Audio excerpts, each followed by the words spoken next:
Ahora vamos a darle la bienvenida a nuestro siguiente invitado. Welcome, Sharad. We are so happy to have you as a speaker at the symposium. It is an honor to have your experience and knowledge in this event. We will open for questions at the end of your speech. Thank you very much. First, I will present you to the audience. Sharad Barney es visionario, así se presenta como visionario, emprendedor y ejecutivo de tecnología. Technology Headline lo ha colocado en una lista de los 50 empresarios indios exitosos en los Estados Unidos. Antes de crear Ovalesh, él es socio fundador de Ovalesh, fue arquitecto principal de Horton Works, es licenciado en ingeniería nuclear por el IIT Kanpur de la India. Thank you, Sharad. Please go ahead. So some introduction about me. I have, I generally write about data governance in various publications. But more than that, about 20 years of experience in data industry, worked at our, various places, including Horton Works, IBM, and many other, consulted to almost 50 plus different corporate companies, Fortune 500 companies. And after that, we founded this company, Overledge. Overledge primary goal is to make data opportunity from the data possible. And that's what we do it through the data governance. Data governance is kind of core platform where we work through. And I will be talking more about data governance and how kind of AI and data governance can work together and what are the things is needed for AI, right? So I think there is a lot of buzzword about artificial intelligence and how does AI work. The one of the core problem area of AI is that people actually do not know that how AI work. So people, in the sense that what do you mean by people do not know how AI works is that, for example, if you have a IC engine and something went failure in IC engine, you can do the root cause analysis, you can find what went wrong in IC engine and you can find the problem in that space. But in AI, you cannot conduct those root cause analysis. You cannot conduct those specific problem statement because it's too complex for anybody to understand that. So how does AI work is that you have some input and then you train the model and then you get the output. So based on the training, the model you have is kind of a black box. Although there are mathematical equations to understand that, but it's still when at work at hundreds of trillions of data points, you cannot investigate that what went wrong and how this model is actually working. So since the complexity is high and you cannot figure out why the things are working, so how do we control it? How do we manage it is the complex problem to be solved. If AI is giving you a wrong answer, then how do we fix it? That problem is the key problem which data governance is trying to address it, and then I will explain you that how does it work and what to solve and how to do that problem. So now the second thing we will talk about what is data governance, and it's very simple. And from the point of view, is data governance is a set of policies and procedures and role and metrics and standards. Basically to use the data in efficient and effectively manner, right? That's what the data governance is. It basically is about processes. It keeps the data, secure, private, accurate. Accurate is most important, and usable through its life cycle, right? So that's the data governance is. It's really evolved after 2008 financial crisis, when people were banks were submitting their information to regulators, and regulators wanted to ensure the data which is coming from every bank is accurate, because a lot of discrepancies was there. And because of that, the 2008 financial crisis happened, because they could not understand that what every organization is submitting to the Fed, and the Fed could not understand the overall risk of the loan portfolio, right? So the consequences of not doing data governance is kind of catastrophic. Because if you're, as an organization, if you're making any decisions and those decisions are not accurate, or those decisions are not built on the accurate data, then ended up basically taking the wrong decisions. If the, as we are talking a lot more about, social media and how social media is manipulating our user behavior. So the users are getting the understanding of that with the inaccurate information, with the incorrect information, and based on that, the biases are coming. So the source of the information is not known to anyone. Now, based on that, we are making our perceptions. Now, that is a society problem. But if you make the decisions of your bank or your company based on that information, is not going to work, because ultimately you will see on your balance sheet that the balance sheet is not working. And so basically your profit margins are going down, and then you will have operational efficiency problem across the company. So it's so important that to do the data governance properly. So how does, now when we want to see that, how does the AI and data governance, and how can the data governance help in AI, right? So that's the thing. So if you see AI as a black box, so AI, the way AI work is that AI, you create the model with the training data, right? So you train the AI with the data, and then after that you have input and then output, right? So the only way you can ensure that the AI is correct is the data which is going in the AI model have been gone through a proper scrutiny, proper validation. Then only you can ensure that AI is correct. Otherwise, what kind of output the AI will create, you have no idea, right? Because the way it works is that because it's a black box, you cannot conduct the root cause analysis of it. So AI, the input and output will have discrepancies, and those discrepancies basically will create a further downstream problem. So that is why it is highly important to do the data governance to kind of ensure that the training data is authentic. And that's how the AI and data governance relationship is. It's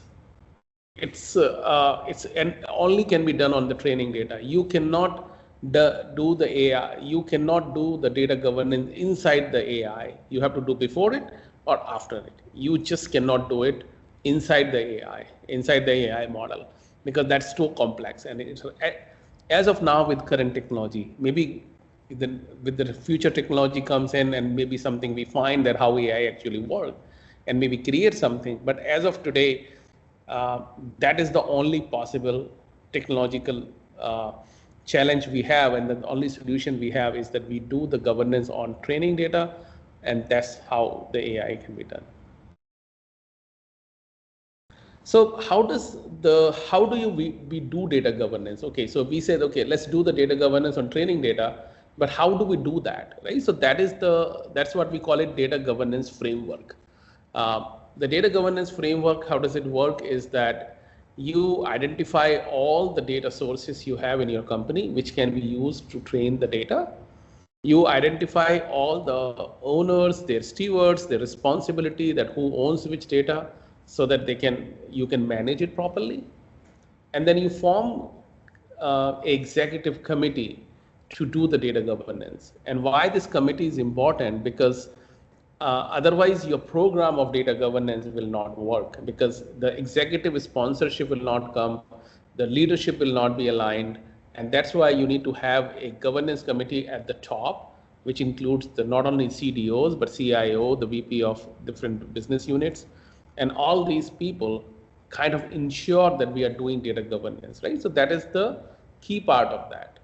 And then, and we are only focusing here is about the business aspect of data governance, not the IT aspect of the data governance. For IT aspect of data governance, which is more around like encryption, auditing, etc., we keep it to that is not the part of the scope of this data governance.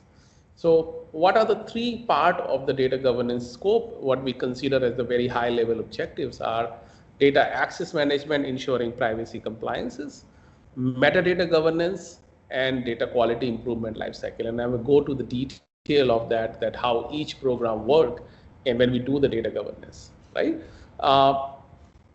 So there are some preliminary, so just to give you the perspective is that there are some, your company have a lot of data sources, your company have various data. So you identify those sources, then you put the ownership responsibility defined to them, and you form some sort of a structure to do the data governance, which is the committee, people aligned member, create an organization around it, and then you execute 3 different programs, and that's how we will execute. And then I will go to the detail that how do we conduct those 3 programs and what are the roles and responsibility, how do we conduct this program. That's probably I'm going to talk a little bit more in detail about these each programs and how does it work and what we do in detail. So these programs are, what are the objective of these programs? Why are we doing this data, the metadata governance, data intelligence, or data quality, or privacy and access, right? So core objectives or the very high level objective of metadata governance or / data intelligence, sometime you can say that we want our metadata to be clear and consistent. So when I say clear means definitions have to be correct. So when I say that a matrix is a customer lifetime value, what is the customer lifetime value really mean? And how does it work, right? So does this mean that your information for the value is 5 year versus 7 year versus lifetime? Lifetime, maybe the lifetime, because it's not possible for you to calculate lifetime. Maybe the system you have purchased is only you have set together till this 5 year, although company exists in 20 years. So you do not have the data for last 15 years. You only have the data to 5 year, right? So that is why you have to create a definition that, okay, this is the last 5 year set of data we are considering as our customer lifetime value, right? So you have to define those metrics properly, clearly, and then you have to ensure that these matrices where you are going to make decisions, those are the critical data element, are available to everyone in the organization, so that we have a clear understanding of those definitions. So that is the objective of the clear definition. And then consistent means that across the different department, across different units, you have the same definition, the same formula, so that nobody is confused about any metrics, any definition, etc. So that is the key part of the objective of the metadata governance part. That requires obviously the tracking the source to destination, so that you can understand where the data is coming from. You can actually track and then put the metadata definition correctly. So that's what the objective of the metadata governance. And then we have a data quality program. The objective of the data quality program is to make sure that you have accurate data at your every part of the data ecosystem lifecycle, right? When you say that accurate data means that the data is not getting misplaced. The data which we started from the source, let's say we started 100 rows, and when it's getting transformed to the destination, it doesn't remove any data. It doesn't corrupted any data. So for example, in IT processes, that may be possible that file is not able to load, or certain things is not calculated properly. So there's IT problem, or there may be a business problem which can happen through the source or destination that can also affect quite a bit. So those are the issue around, we want to ensure the data is accurate when it goes to destination, to the source, and that's what we call it the data quality problem. There is various ways of data quality. We will going to go and discuss that how do you do that. And then third and most important, one of the most important component of this is that right and compliant access and use, so that only the authorized people can access the data and nobody else can. Your PII data, which is personally identified information, is protected. can be used only by authorized people. So there are various laws like Brazil have a law, all different countries have their own laws that PII data, personally identified information, can need to be protected and can only be shared with their own people or for the company's specific purpose. You cannot sell PII information, so that data need to be shared, treated differently. Similarly, not only the PII data, what about the confidential data? For example, your company's revenue, right? Your company revenue might not be a PII information. It's not a personal information, but it's a very highly confidential information which you want to protect. Otherwise, you might have a problem with that, right? So, what about the salary information of individual, right? That is not a very PII information, which is maybe employees PII, but you not want to share this because not of the PII problem, but because of the you might have issues because of the HR issues in the company. It is not your customer. You can share if you want to. Some companies actually do share that, right? So that is the information that you want to give access to the right people, the right data. You cannot give access to anybody, and that's what is needed. There are three objectives are there. And in order to achieve these objectives, you have to set up some transparent policies and procedures and controls. Because if you don't put procedures and controls, you cannot achieve these objectives. And for that, you have to write your charter, you have to define what the executive council is, you have to clearly define your roles and responsibility, you have to clearly define your privacy data policy, you have to define your confidential data policy, you have to do every part for doing the governance. And that is the common part across the board without any program you have to conduct so that you can use this. You can use this complete data governance objectives there, right? So one of the thing is as AI is, the relationship between AI and data governance is pretty unique because we need AI, we need data governance to do the AI, but we can also leverage AI to do the data governance, right? Because there is a lot of work, as I explained, we need to achieve. And can AI help to do the data governance? Obviously, data governance is helping to do the AI because otherwise your AI is not highly protective and something. But can AI help in data governance as well? And that's the answer is yes. This can do a lot of part of the AI can help in data governance, and then data governance can help AI. So that is a pretty a unique relationship between AI and data governance, that they help each other out in various ways of that.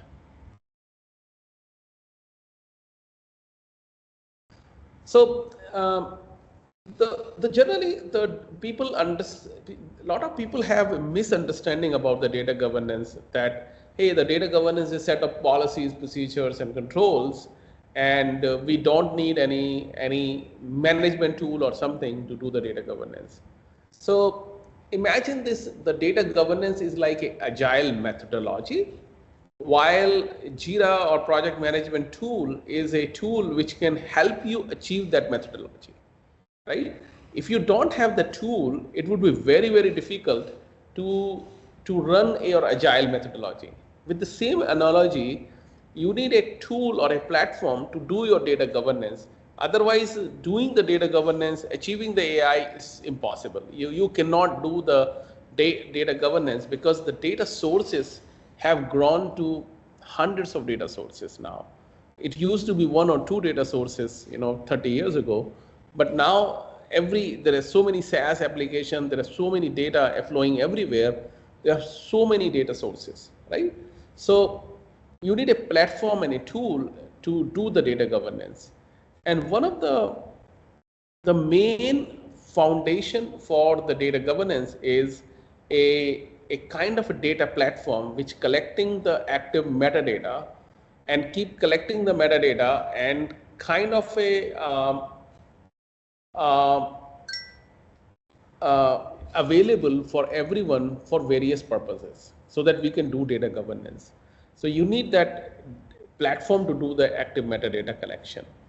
You need connectors which can connect to various data sources and bring the metadata.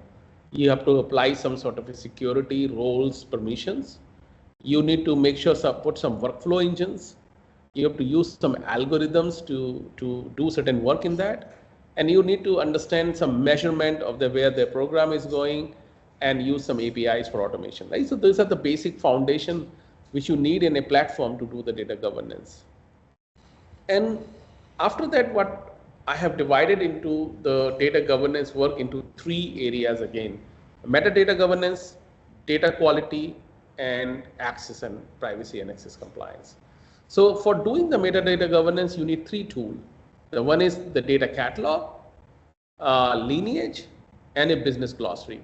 So data catalog allow you to access the data across the board and make the definition clear.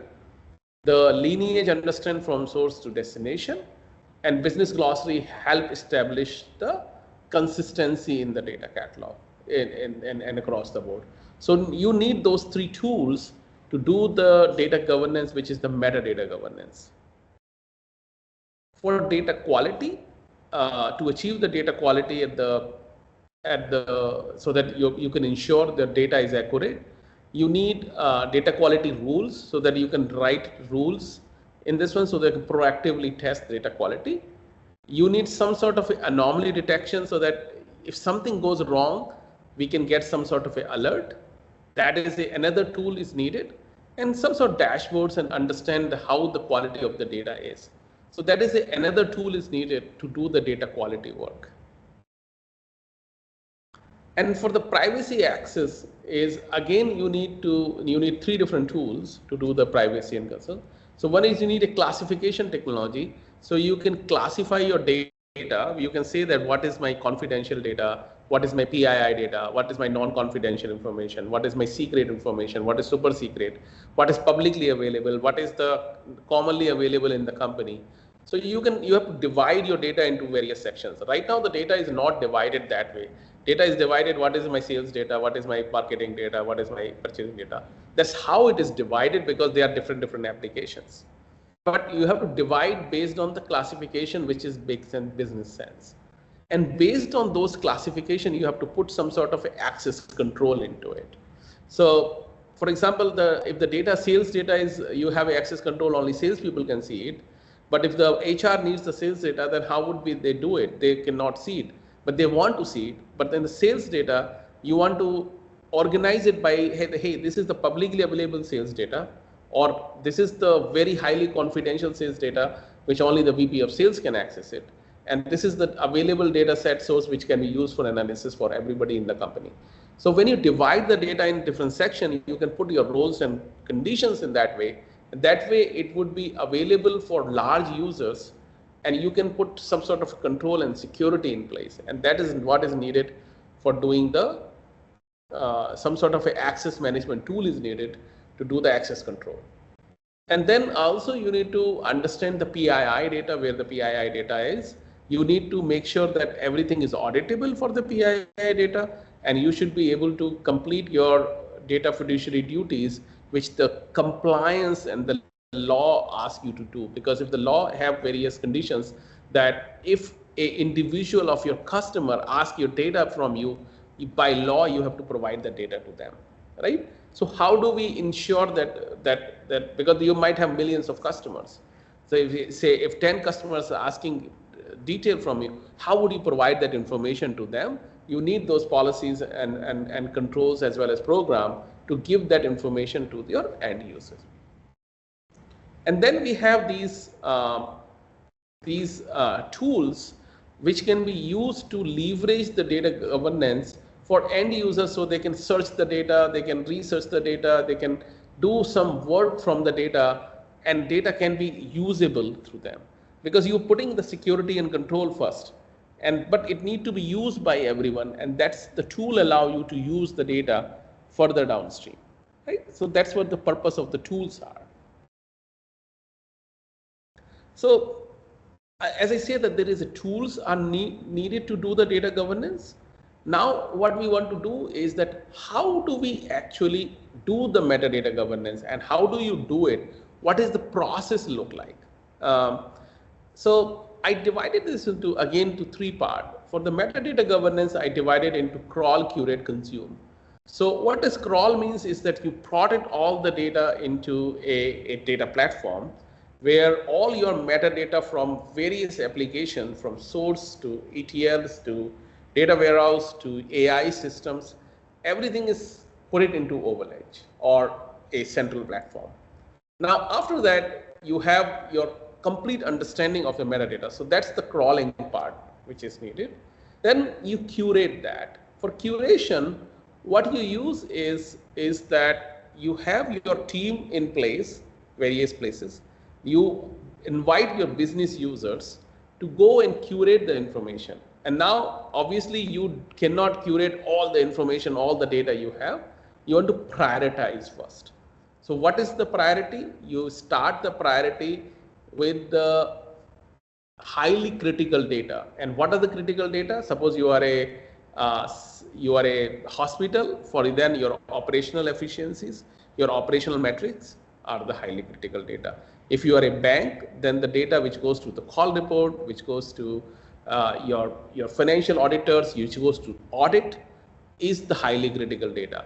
So you work with the business, identify by the highly critical data, and then you put it all the way to the source of it, and then curate that information, get the business information from there. Now, this is where the AI is going to help you. So when you are writing this information, and then you are writing what is the value of the customer lifetime value, or what is the customer length of stay, and your every metrics you are defining it, you can take AI help in doing that, and as well as other people help, so that other people can also contribute towards it, and then the AI can build it all the descriptions, and then you can have a curation faster. AI cannot curate it, but with the AI and along with human can curate faster, right? The lineage work, which comes from the source to destination, data is flowing from source to destination through some sort of a programming technique. There is some sort of a ETL tool. There is some sort of a language which is moving the data from one source to another source. The lineage AI technology can use this source code, parse it, figure it out where the data is coming from, and then build the lineage. So that is what is needed to kind of understand that, and that is what is needed. And then you have to build a business glossary. And when I say business glossary, means consistency layer. That means how do you create the consistency to do the complete part of analysis from source to destination, so that you can create that layer of consistency. So you have only one definition for each attribute. So you conduct the analysis, you may found a attribute, when you are doing the data governance for a specific metrics, you are doing customer length of stay, or you are doing for customer lifetime value. So the lifetime value may be defined LOV, or somewhere it is defined L_V, somewhere it is defined customer value, somewhere it is defined lifetime value. So identify every attribute in your organization, put it into some sort of a analysis, conduct a root cause analysis where the data come from, which is we call it impact analysis, find all the sources of the data, and ensure the data is coming from one source, because the same data cannot come from different sources, and conduct this term analysis to create that, and the curate then after that analyze it and build the business glossary, so that you have a business glossary there. And then you can consume it, this information, and the consumption is needed because you put all these definitions and the description into it. Then how do you consume? If you're not consuming it, then you cannot use it. So when the executives are making decisions, when the executives are using those KPI metrics, then you create a sense of a knowledge graph. You create that information to them, you put the description in their system where they are using it, integrate with it, so that they have the complete information so they do not confuse about the definitions around it. So that's how we do the complete metadata governance. It's a 3-step process, but it takes about 1 month to 3 months to 6 months to a year to do as much data. So first you start with the critical data assets, and then move forward downstream from less critical to less critical. That's what is required in the data metadata governance. In terms of data quality, we have divided the data quality into 3 areas. One, the proactive, another one is reactive, and third one is the fit for consumption. So when I say proactive, it's, as the rule define, is that you can write some sort of anomaly detection rules which can detect the data problem and can proactively alert you that, hey, the file is not able to load. And every day there is 100 rows comes in, 200 to 200, but today only 5 rows came in, or today only 1 million rows came in. So there is some sort of anomaly happened. Go and investigate. So then the system can create some sort of alert for doing some sort of a proactive testing, proactively looking for some problem into that. So that's what the anomaly detection does. And if the rules are known to you, if you know that this problem occurs all the time, this is the business people are not writing the correct information, and I want to make sure they write information correctly. So when you are aware about a specific problem, which happens keep often again and again, you can write a rule for it, and so that you can detect that rule, and rule can detect the problem, and so that the data doesn't go downstream. Before that, you have to be fixed. And then you can find that you can write a remediation plan for it, and the remediation plan can be written, and that's what I would say that's what is needed to do the rule writing and the remediation for it, for the proactive alerts. And then assign the right people who can fix the problem as well. And that is what is needed to do the proactive data governance for data quality. The reactive, although, is a very different beast. Why? Because it is sometimes that the business executive understand that the data which they are looking is not accurate. The AI which is creating the information which is not accurate. So when we know that this problem is incorrect, we flag it. We tell that this problem is incorrect, go figure it out and do that. And this is where you conduct the root cause analysis to find the source for the problem. And then after finding the problem, you fix the problem. And that's what the complete reactive data quality improvement lifecycle is.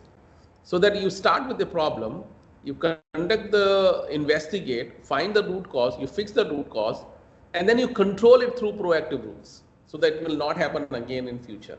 So the reactive is a way to detect and creating the proactive rules so that it will not happen again for future. And then the third variety is for fit for consumption.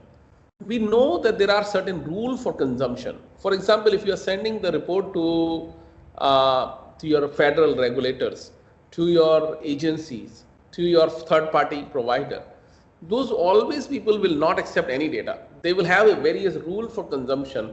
They say that, hey, don't send me this data unless you have this much checks.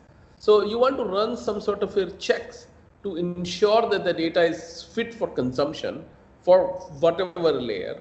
Or if even though these rules and checks are not there, you still want to understand what the quality of the data is, that just to make sure that you are consuming to understand that doesn't have any null values, doesn't have any trends, or doesn't have any anomalies in it.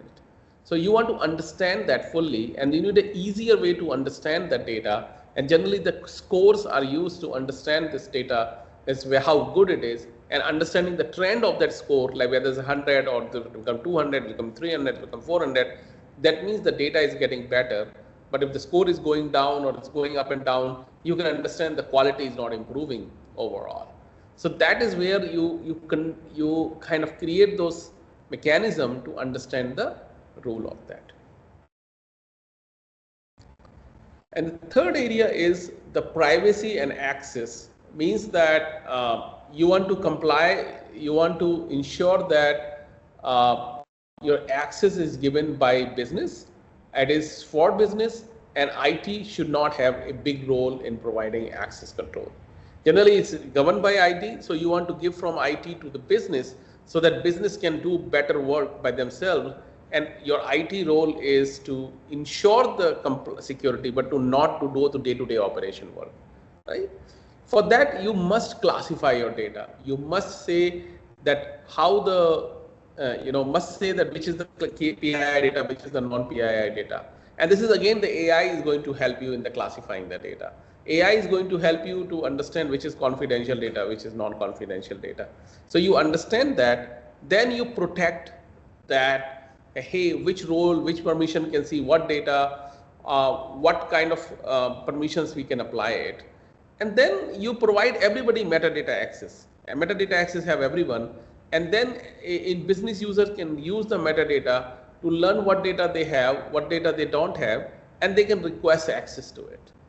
Right? It's kind of a shopping cart experience you create to protect the data and to apply access. And then once you can create your workflows to manage the workflow through the approval lifecycle, and that's what is you create for accessing it. Suppose I created a service request to get the data of university for me, and then university people can approve it, and then I will get access to it. So that's how the workflows work, so that everybody is getting the data. And third thing is most important, comply with the laws.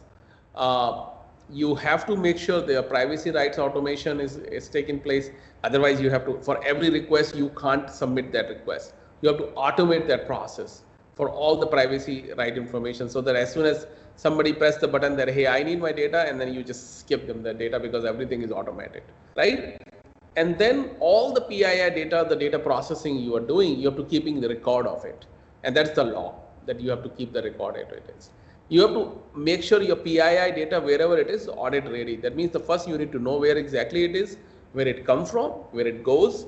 All this information should be documented, and the tool generally help you into documentation of that, but that is the need for the hour in order to comply for this. So that's what is needed for privacy and access kind of compliance time frame. And I think that's what the overall data governance program is, and how do you implement that to establish AI or to establish even analytics and something. I will open for questions. If there are some questions are there, I will answer it.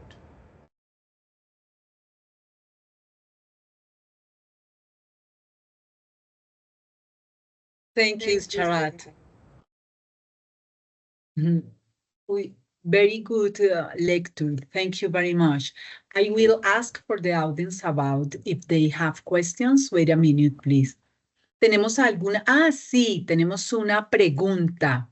We have a question. You can say it at the chat. This is, what are the non-tech organizations doing to organization data management and artificial intelligence? Es que no veo. Our data. Wait a minute. I will put in the other window, because I want to see what are the non-tech organizations doing to incorporate data management and artificial intelligence awareness into their employees' mindsets. What sort of skills need to be developed? Thank you. This is a question from Edison Giovanni Galvis.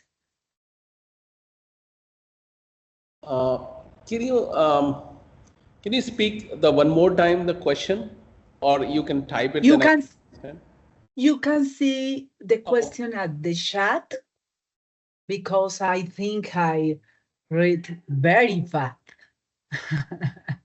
What are the non-tech organizations doing to incorporate data management and AI awareness in their employee mindset? What sort of skills do we need to be developed? Very, very good question. Non-tech organization doing. So what I generally call it is that the problem statement is that not many people are doing anything about data governance or about AI. They are right now there is a board level discussions are happening in various organizations that how to use AI for their organization, but they really are not very clear. Like again, some organizations are clear, some organizations are not clear. So what what is the Fortune 500 companies or the bigger companies which have a lot of budget, which have a technical mindset, they are preparing for it. The non-technical information, the non-tech heavy companies must have a point of view about the AI, that how AI can do the work. Let's say that you are a paper manufacturing company, right? It's a non-technological company. And how this can AI can help in the for paper manufacturing company, only the company's internal people can tell. But as if like just if I put my own mindset into it, there may be some use cases need to be evaluated. And the use cases are maybe supply chain optimization. Another use case may be that customer retention or the predictive analytics. So those are the use cases need to be find out about how AI can help. Then in order to achieve these use cases, you need to identify what data would be needed. And are we collecting the data or not, right? So you might have a SAP system, these organizations might have some applications where they collect the data, what they are collecting it. And then in that data which they are collecting, the source information of that, then you make the data AI ready. And what I mean by AI ready, what I mean by that? That mean is that you have to curate that information, that what exactly it is. So when you will hire the data scientist to do those use cases, those are the technical people who will be creating those AI work. For them, the data is ready for them. The data is ready because it's well curated. The business information context is there. Otherwise, the data scientist will not understand the business context and they will not be able to create that good model to it. So you definitely would need a technical skills to do the AI work, or create the AI model. But to get creating the AI model, you must get ready now so that you can create the model. So that is the strategic advantage if you want to use your company's assets, which is the data assets, to your strategic advantage to do that. The non-technical people can do the get AI data ready, right? So I generally consider this as if I'm doing a house project, and I want to build some sort of a air conditioning ecosystem. I'm not an air conditioning expert, but I want to make sure that my house is clean. When the guy comes in, then my basement is he knows where to do it from. So I want to make my house ready for air conditioning installation, right? If I have to put some wall, I have to dig the wall, I have to make some hole. So at least I can do the preparation work before the experts comes in. So and in AI is a different ball game altogether, because AI, it can only be leveraged by your data. Without the data, AI is generic AI. Otherwise, you will use generative AI for it's a utility now. Like ChatGPT is a utility you can use for whatever purpose. But for strategic advantage for your organization, you have to hire scientists who can build the AI model, and for them, you get to get the data AI ready for them. That's what the skill set is needed. And then for the data governance part, for making the AI ready, I don't think that it's a very big skill set. It's what you need is just some people who have an open mindset to kind of work with consultant, work with us, somebody like us, to give you the platform where you can buy some product and the tool to get your AI data ready. That's what is needed there.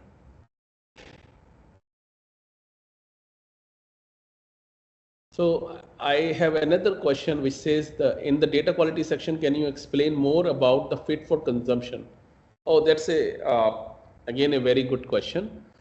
So fit for consumption means that when you have the data, suppose somebody gave you a file of a customers, and they say, hey, these are all the customers we have, and then you're not sure whether these have all the customers or not, right? That is the first questions you have it, right? What is the quality of the data? Does it have the salary information of everybody? Does it have the addresses of everyone or not? Does it have address or not, right? So is this data fit for my further downstream consumption is the case. And now for that, generally, the fit for consumption is a complex idea that it's subjective to everyone individually, but as an organization, how do I make sure that everybody can consume every part of it is, so you generally define various dimensions of the data quality, which is like timeliness. Is it the completeness? So these are the various dimensions.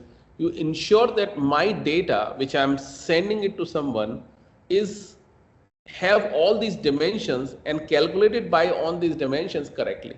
So it reaches timely, or if not reaches timely in the sense that every hour, every minute, or is defined the timeliness and then send it the data by them, it's complete, it's authentic.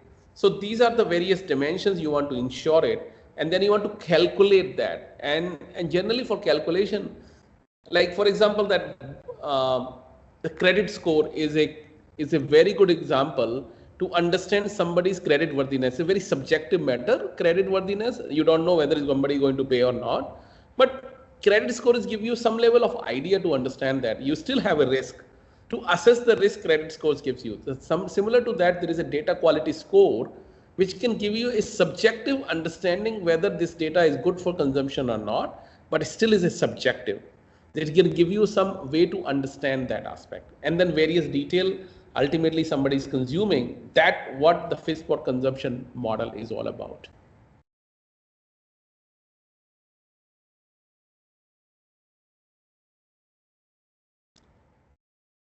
Any more questions anybody have?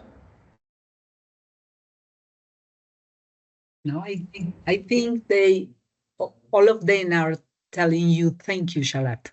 Oh, thank you so much. I appreciate it.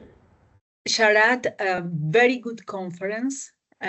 Thank you very much for share with us your knowledge, your experience.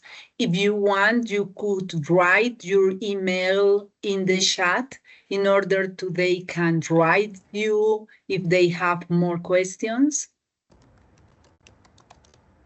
Yeah, that's my email address. Please reach out to me for any further questions, and yeah, I would be happy to answer it. Thank you, Tarat. We will see you soon.